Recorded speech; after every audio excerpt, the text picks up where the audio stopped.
from the Everett Community College Sports and Fitness Center. It's 4A boys regional action, and it is the Issaquah Eagles, the Jackson Timberwolves. Hello, everybody. Tom Lafferty along with Bill Kusler. Bill, grudge match time. Well, Jackson had such high expectations last year. The year before, they had come in second in the state. They were favored to take it all, and then in that opening round in Tacoma, they lost to these same Issaquah Eagles by a score of 56-44. You can bet that Jackson wants revenge. And the player we want to keep an eye on for the Issaquah Eagles is Ty Gibson. Ty Gibson, the 6'2" senior guard, averaging 22.6 points per ball game, and he can score from anywhere on the floor. He put 37 in during a district game. His mom was a longtime girls coach, but she resigned a couple years ago to watch her son play, and here he is in the regionals and trying to check in for the second year in a row down at the Tacoma Dome. The ball is in the air, and we are underway here at Everett Community College, and Issaquah will control. The referee, John McGinnis, the umpire, Mark Myers, and the other umpire is Steve Westerbarth here at Everett Community College, the 6th of 6 games here at ECC this afternoon and into the evening. Starting this morning with a Snohomish loss in the 10 a.m. game. Issaquah in the purple uniforms moving to our left. They work it on the top of the key. Number 0, Tanner Davis. It's 0 on the points, but it's going to be right off the side iron. Back up and a miss there by Jason Crandall, and Jackson had control of it, then an overplay on the defense, and I think Tanner Davis is going to be the guilty party. No, they're going to call number 1. Taken by Issaquah.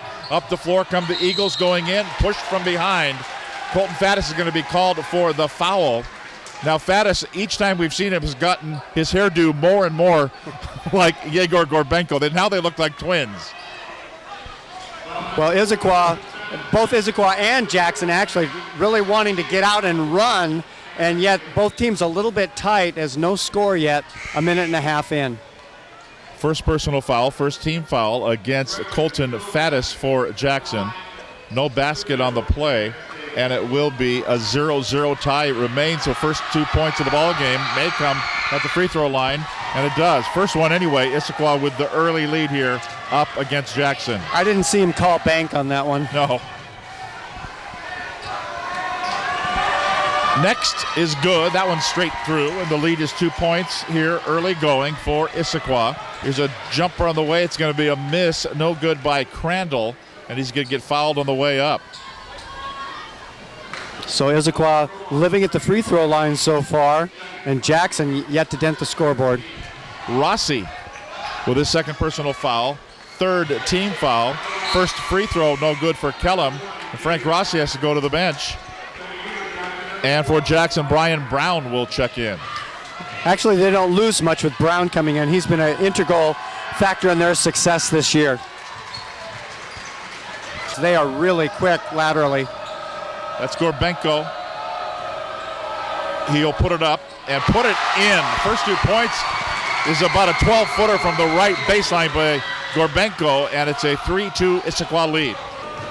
Dolan Tierney's been doing a good job on Gibson, their leading scorer, averaging over 22 points per ball game. Has not been a factor so far. Scrum on the floor, and then it's going to be won by Issaquah. Down to 4 seconds to shoot. Pull-up jumper from 12 feet. It will not go. Battle for the rebound. It's going to be won by Jackson. For up fake for 3, didn't take it. Goes in a little bit closer. It's closed off there, and here's a steal. Taken and laid up and in for the Issaquah Eagles by Scott Kellum. Salfer's getting frustrated. He just cannot get a look, has not had a shot attempt. Of course, Salfer averaging over 15 points per ball game. Thinks better of it, goes to Salfer, 15 to shoot.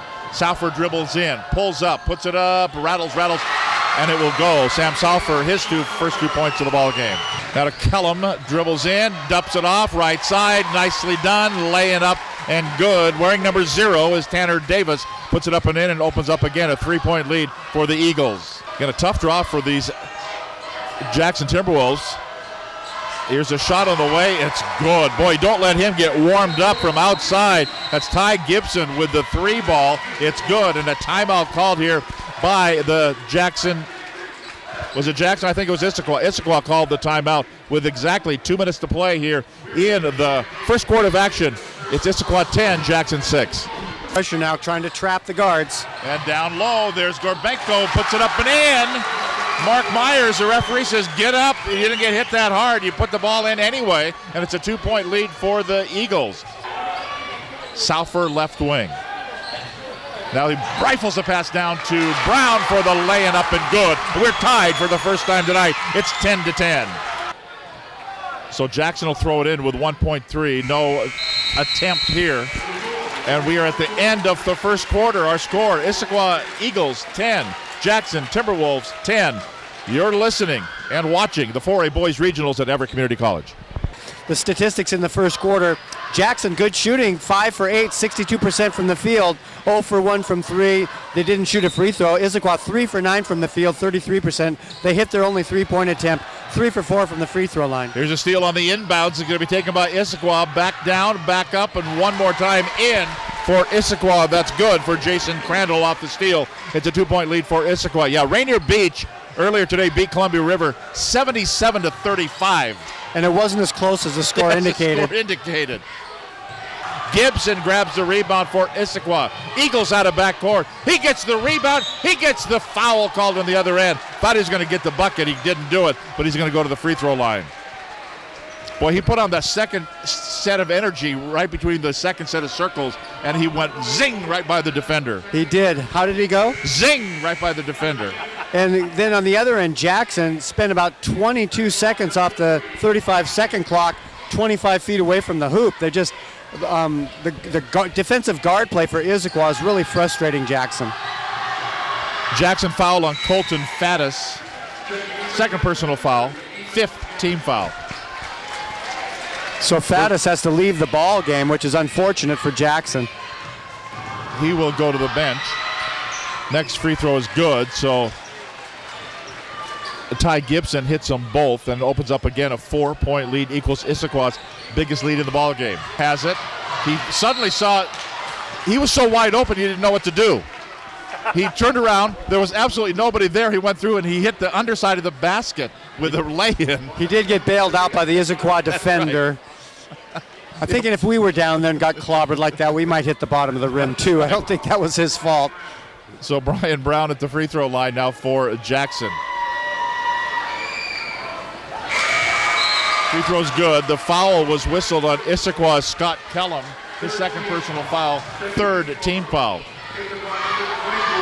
Again, Issaquah defeated Jackson 56-44 in the first round of the state tournament down at the Tacoma Dome a year ago. That was the team with Jason Todd.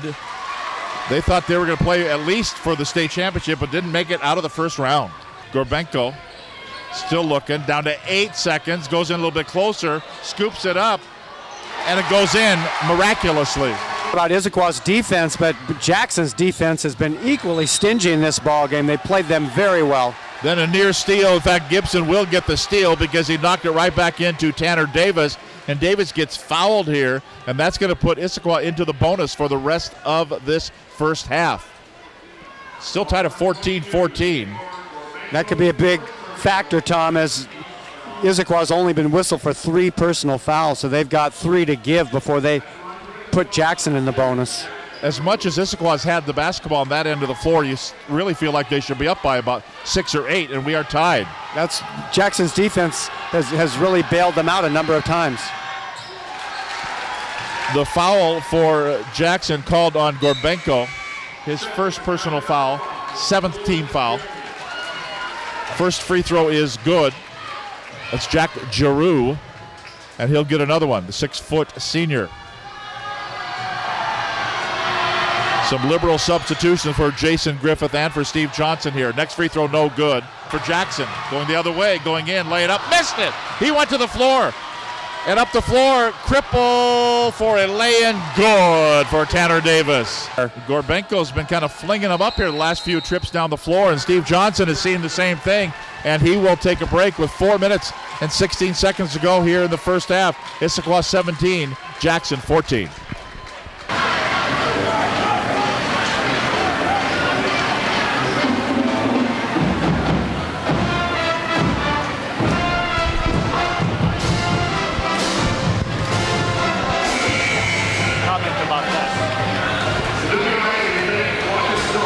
Watching the Jackson Timberwolves in their huddle, Steve Johnson was not a happy camper.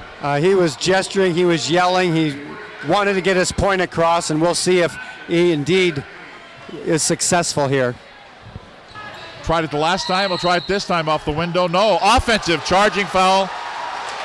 So now Dolan Tierney's come down once and thrown it up and missed everything. And the second time he came down, he committed the charging foul. It'll go right back to Issaquah. Benko feeds it back out of Soffer. He had a look there for a second and said he'll fling it up from the foul line. It will not go. Brown down there amongst the trees. Puts it up, puts it in, capped the basket, and one for Brian Brown. It's brought some new life to the Jackson High School cheering section. The free throw is good, the three-point play is good, and we are tied for the third time tonight. It's a 17-17 score. Here comes Gorbenko. Brown gets the steal, Gorbenko gets the foul, cut the basket, Jackson's first lead, and it could be more with free throws coming up here for Yegor Gorbenko. The foul's going to be on Garrett White for Issaquah. First personal foul, fifth team foul, free throw good. First lead, and now biggest lead of the game for Jackson, up by 3 points here over the Issaquah Eagles. Tierney tries to go around, Gibson does, down low with the pass to Brown, who's just been kind of hovering along the baseline. That's Ty Gibson. Splits the defender, and a foul is going to be called. You okay down there? Yeah. Okay. I thought that was going to fall off. Free throw by Gibson. Todd Elving to our left here running the camera. I thought he was going to pitch himself right over the rail. It's a long way down, by the way. We're on the third floor. I'm sure we could have caught him.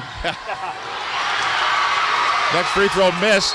So it's still a 3-point lead for Jackson, 22-19.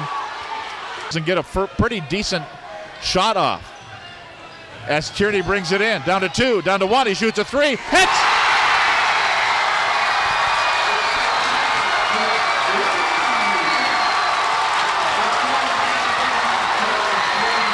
The Jackson crowd says it all, Tom, as he hits that big 3. Jackson, their biggest lead of the ball game, started off slowly, but end up really getting a run in the last 3 minutes of that first half to go up 25-19. Halftime, the 2015 WIAA Dairy Farmers of Washington Hardwood Classic, presented by Schwab Tires, the 4A Boys Regionals at the half. It's the Jackson Timberwolves 25, the Issaquah Eagles 19.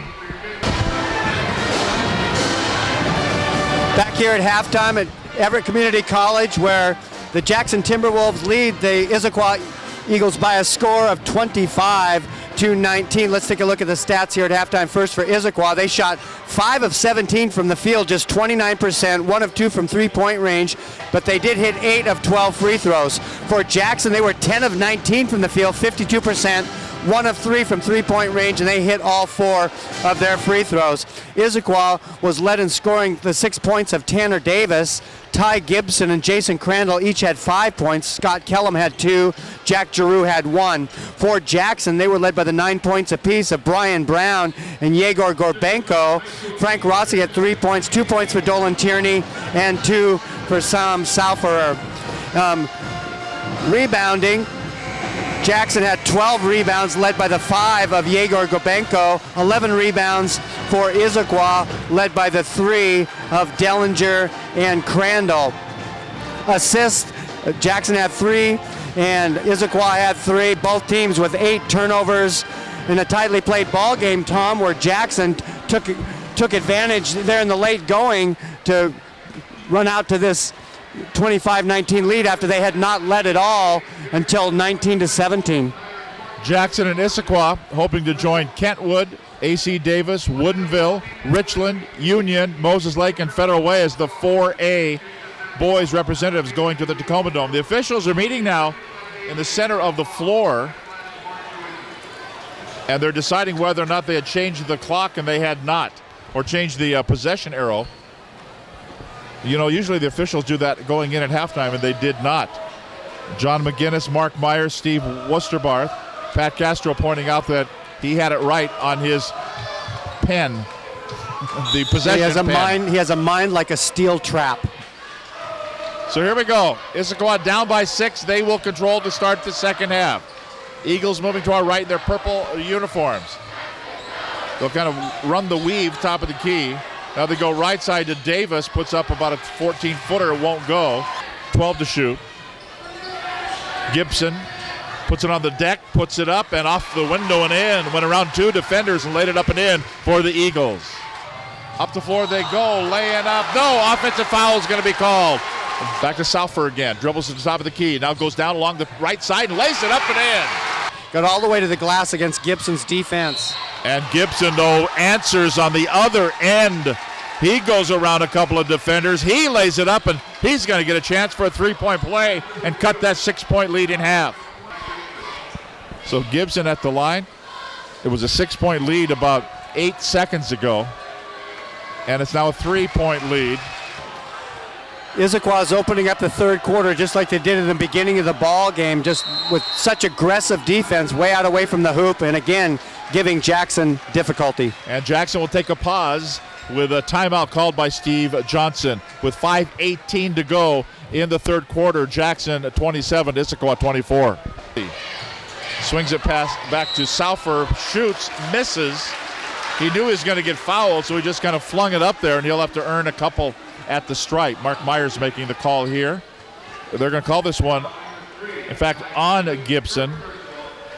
For Ty Gibson, that's his first personal foul, the second team foul. Souther at the line. First free throw's good. Jackson has been money at the free throw line so far. Lead is 4. Issaquah led by as many as 4 points in the first quarter. Jackson by 6 points in the second quarter. And it's 5 points right now, 29-24 with that free throw.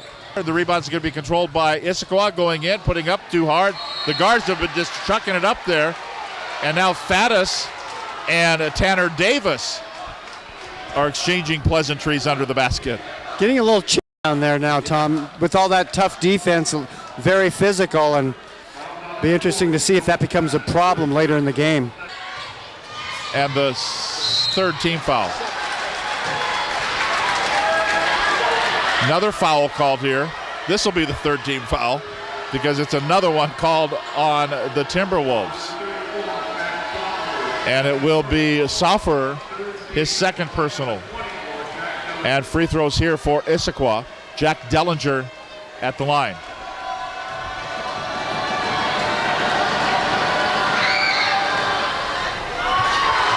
First one is no good, and he'll get another. Is he named after the famous Chicago mafioso? I said that earlier. It's not Dillinger, it's Dellinger. Gotcha. I don't know if he's got a violin case with him. The free throw, next one is good. The lead is 4 for the Timberwolves out of Mill Creek. Tierney again, right wing. Looking down low, they look for Faddis. He fades away, puts it up too hard, no good. Almost tipped back up and in. Wow, almost an own goal by Mr. Dellinger. Going down, Ty Gibson fouled. He'll go to the free throw line. Boy, that was almost an own goal. We saw one of those the other night when Brennan Hancock from Cascade knocked one in against his opponent in the district. Didn't end up hurting Cascade at all, but that could have been a big problem for Issaquah. They kind of lucked out as it hung on the rim and then finally went off, and then Gibson drawing the foul on the other end. The 8 o'clock Western Conference team's not doing too well. If you're the Monroe girls, they're down 21-11 at the half to the second-ranked Inglemore Vikings. Up the floor, Gorbenko step-through move but blocked partially there. Reload here by Tierney, top of the key. That three won't go. Souther will flag it down. Back out to Tierney. Will he reload one more time? No, dribbles in. Goes around a couple of defenders, puts it up. Too hard, no good.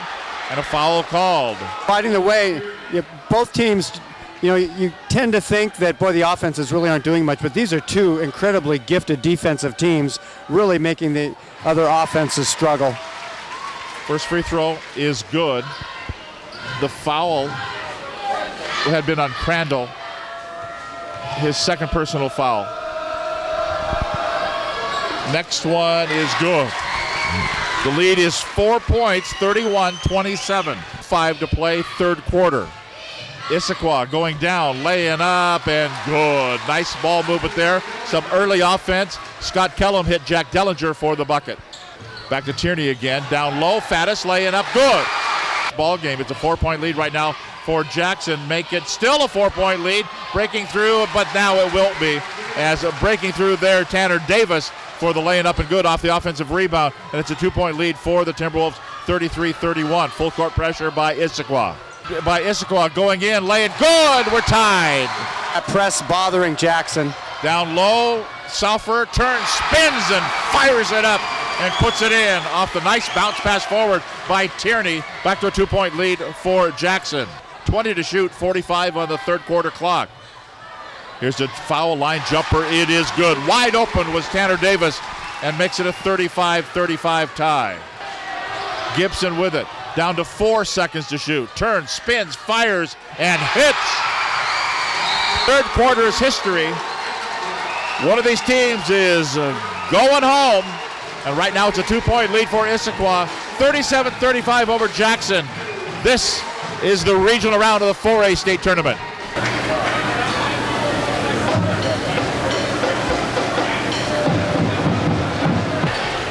So Issaquah inbounding the ball. Trevin Airy Turner, who averages over 17 points per ball game for Issaquah, has not played tonight. Hasn't played the latter parts of the season with an injured hand. Here's a 3-ball no good by Gibson. Reload here by Issaquah, then falling down and traveling with the basketball. Gonna land. So fresh 35. No, they didn't reset the 30-second clock. They should have. Going in, laying up and good. Didn't matter, but it should have been a reset after a foul. Pull-up jumper from the foul line. Good. Just to the right of the foul line. Up and in for Scott Kellum. Looking, just lobbing it in to Gibson. Turns, fires for 3. Issaquah went south during the Christmas break. Played American Fork, Utah, Moray Catholic, Folsom, and Saddleback Valley Christian. So they got a nice little road trip playing down in the Max Preps tournament in Rancho Mirage, California. Rossi in the corner. Lofts one out to midcourt, back to Rossi again. Now Gorbenko, 11 to shoot. Gorbenko goes in, banks it off the window and in. Over the top of Ty Gibson. Yegor Gorbenko with the bucket, and it's a 3-point lead for Issaquah. Ty Crandall to the baseline. He will get about the same thing, and he puts it up and in. And a timeout called by Issaquah. Does Jackson have a run in him? They better go. In the corner. Will this work? It will. 3, good for Frank Rossi. So Gibson goes in, knocked away, foul called. Gibson was going in, had a ways to go before he got fouled, and they'll whistle this one, I think, on Rossi. It will. That's his 4th personal foul. You can't take him out, Bill, because he's about the only really true 3-point shooter you've got. Yeah, right after hitting that 3. And I can tell you what Issaquah's offensive philosophy is going to be right now. They're going to just send Gibson down driving through the lane to either hit a short shot or get fouled. It's now 8 for 10 from the free throw line. Now 9 for 11. Averages 22.5 points per ball game. He's got 21 tonight. Here's a shot on the way. Rattles, comes off, no good. Back up, no good. Who's got it? It's going to be Gibson picks it up. Souther goes down. Gibson starts to dribble. Fresh 35 to shoot. And an intentional foul is going to be called. Wow. Boy, you got to be careful. There's certain ways to get to try to foul a guy. And if you hack him or something, they're not going to call that intentional. But he kind of drove him to the ground. And kind of an iffy call, but really hurts them because Gibson will be at the free throw line and Issaquah will get the ball out of bounds. That's the 3rd personal foul on Gorbenko. 9th team foul. Free throw all by himself here is Ty Gibson. He's like a machine. He's hit 5 in a row in this quarter, 8 in a row in this half, now 9 in a row. And that opens up an 8-point lead, biggest lead of the game for Issaquah. He had 5 points in the first half. He has added 18 more here in the second half. And Jackson's going to have a little bit of luck now because Issaquah is definitely going to try to run the clock down. And they've got the basketball again off that intentional foul. And we've got an injury. We've got blood all over the floor as It is. It's Colton Faddis. It looks like either his hand or I don't know if he's got a bloody nose that's dripping into his hand. And he's still standing on the floor. He gets a towel. This will take a while. Yeah. We'll step aside. Bloody nose, and there is blood all over the court down there. So we'll step aside here. It's going to take a while to clean this up. Issaquah 50, Jackson 42.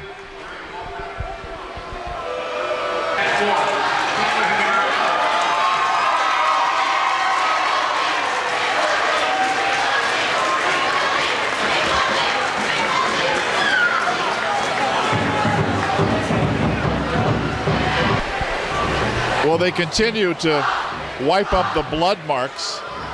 I'm not sure that walking on a towel and doing spin moves is the universal precaution that is in the handbook, but that's what they're doing here after the bloody nose. In fact, they took Colton Faddis off the floor, and on we will play. Probably the best thing that happened. A, they put 4 more seconds on the clock for Jackson, and B, they have the basketball, and C, they got a chance to rest and talk about it. Yeah, but the bad news is Colton Faddis had to go into the locker room to change his pants. He had blood on his pants. So here's Jackson with the basketball, down by 8, double team there, trying to squeeze him. They go Souther. They can't afford to take the time here. Tierney, dribble drive along the right-hand side, bounce pass to Brown, laying good. Timeout. Oh, foul called. A foul called. Tanner Davis standing there with his arms outstretched, and I said, I can't believe it. And he's going to be called for the foul, his second. Jackson still with some life left, and they run that play with Brown underneath, and Tierney getting him the ball. Brown's first basket of the second half. Missed the lay-in, or missed the free throw, and the rebound's going to be controlled by Issaquah. They've got blood on the floor again. They've got to clear everybody out. And we'll have another stoppage here with more blood, and this is on the other end of the floor. I'm just glad that Colton... Unfortunately, they still have the kit out. Yeah, I'm glad Colton Faddis didn't exsanguinate himself, just bleed out coming up the floor. So here we go. Free throws coming up here for Tanner Davis of Issaquah after they get more blood off the floor. Free throw, no. Gets another double bonus.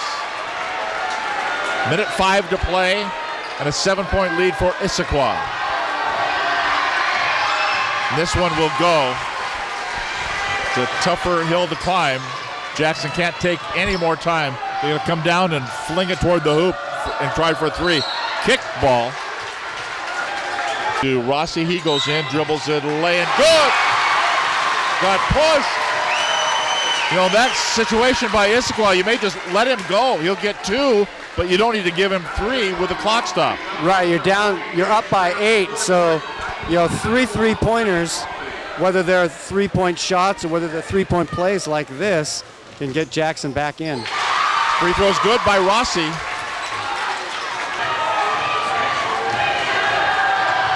And he will be at the line for the second. It will go. The lead is 6. 53-47. Tierney to Rossi. Corner. Souther shoots. Stuck. And they go to the possession arrow. It'll be Jackson basketball. If Jackson could somehow hit a 3 here, it would get very interesting coming down to the end. 6-point lead for Issaquah, 53-47.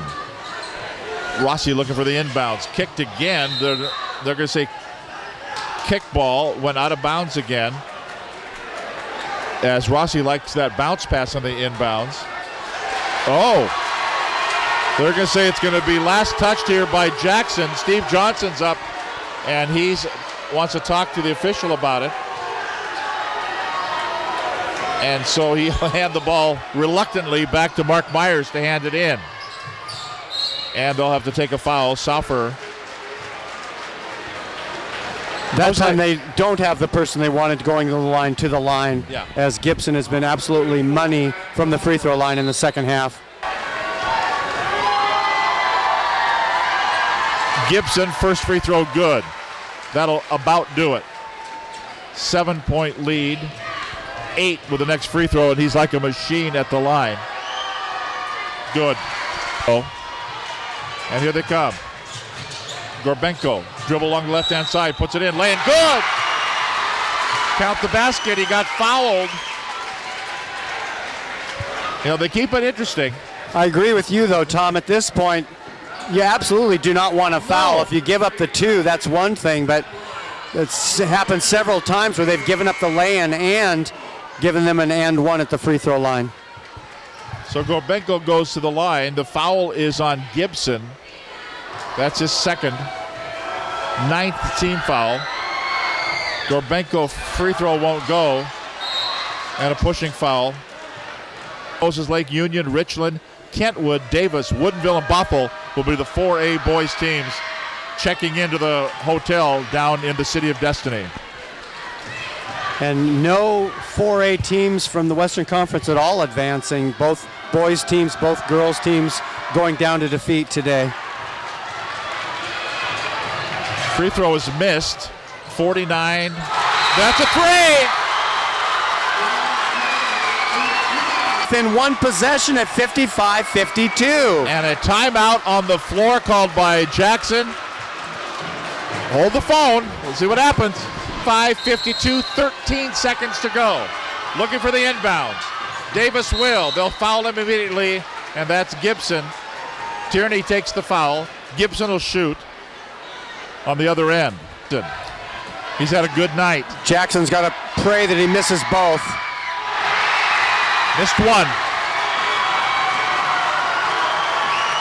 25 for Gibson in the ball game. This could really get interesting. Jackson does not have any timeouts left. Oh, it's good. So here we go. Here comes Rossi. Stops, turns, spins, fires. No, short. Rebound by Issaquah and a foul. We'll go back to the other end. that got pretty exciting there for a little bit. Yeah. But just a little bit too little too late as Issaquah will go back down to the free throw line with a 4-point lead, 5 seconds remaining in the game. Conference 3A girls, Linwood and Arlington. Isn't it interesting talking to coaches up here on the Lido deck about the draw? It's who you draw in that first round. Absolutely. It's missed. Up the floor, Rossi shoots with 1 second to go. Won't go, that'll be it. Time runs out, the ball game is over, and the Issaquah Eagles will win it tonight, 56-52 over the Jackson Timberwolves. Final score from Everett Community College. For Bill Kusler, I'm Tom Lafferty. Thanks for being with us.